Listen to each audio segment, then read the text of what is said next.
Hi, I'm John Cloud Kaiser, and I'm the Director of Education here at Materials for the Arts, New York City's premier reuse facility.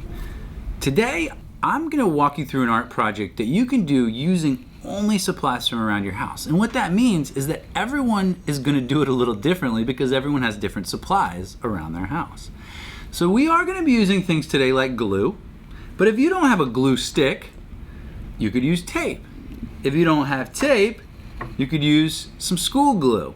If you don't have any of those things, you can actually make your own glue by mixing 1 spoonful of flour with 1 spoonful of water.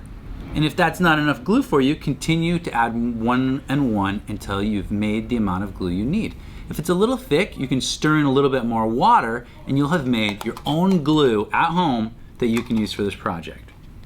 Today, I'm gonna use some school glue, and what I'm gonna do is I'm actually gonna squirt it into this little container right here. And you can see this is even a reused container.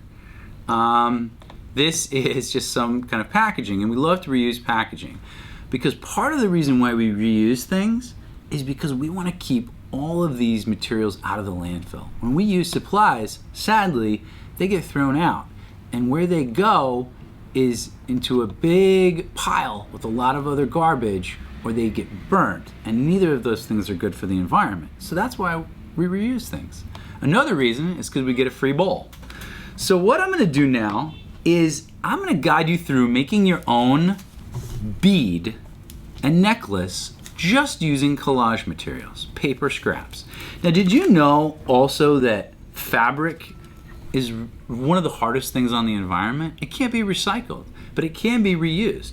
So if you ever have an old t-shirt or sock, this is a great project. So we're gonna start by cutting out from our pieces of fabric a number of small triangles like this. A number of triangles that are a little thin and pointy. And the width is about the width of the bead that we want to create. So I've already cut out a couple here. That's from fabric. This is actually a piece that I cut out from paper.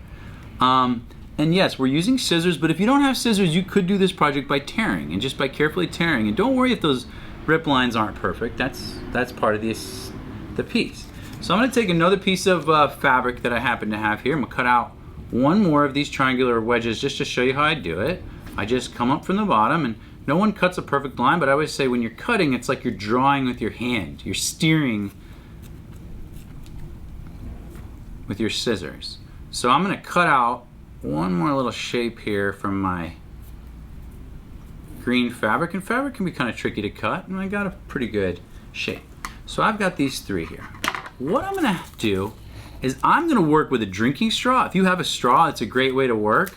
But if you don't, you can just work with any kind of a stick, something that you can wrap something around. Another great example is a chopstick. I just happen to have some of these. These are things that a lot of times you have left over and they can become great tools.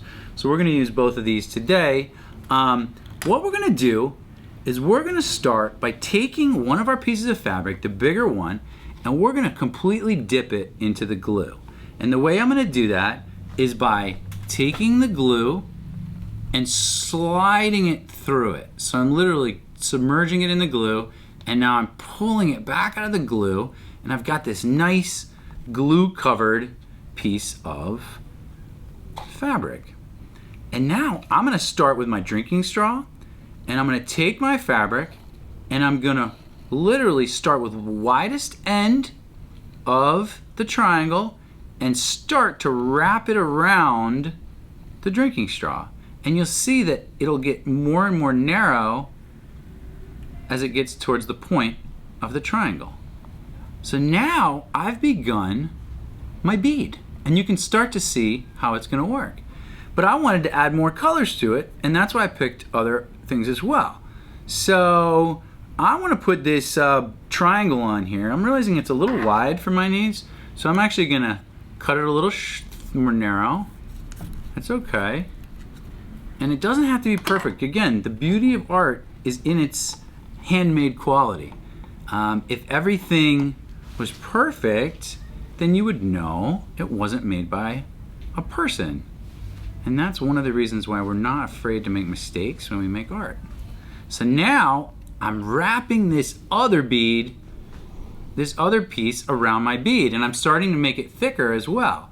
And you can see it's pretty covered in glue. That's okay. And now I'm actually gonna, let's see, I'm gonna go with my fabric here. I've got to cut this much more thin in order for it to fit. And I'm measuring as I'm going, that's okay. So now I'm gonna cut my green fabric nice and thin here. And I'm gonna dip that into the glue as well. And now I will wrap that around. Notice I'm getting like a lot of glue on my hands. That's the fun part. This is washable, and the flour solution is pretty washable as well. So now we're almost done with our bead. I wrap it around, and we're gonna let that dry in the meantime. But you could imagine how if you didn't have a drinking straw, you could have just wrapped that right around this chopstick, and once it dried, you could slide it off. I'm just gonna stick it in there for now, and we'll let that dry off to the side. Here are some examples of other types of beads. Some have thread or string wrapped around them for texture and shine. Some are made from wallpaper. Some even have other small beads glued on top of them.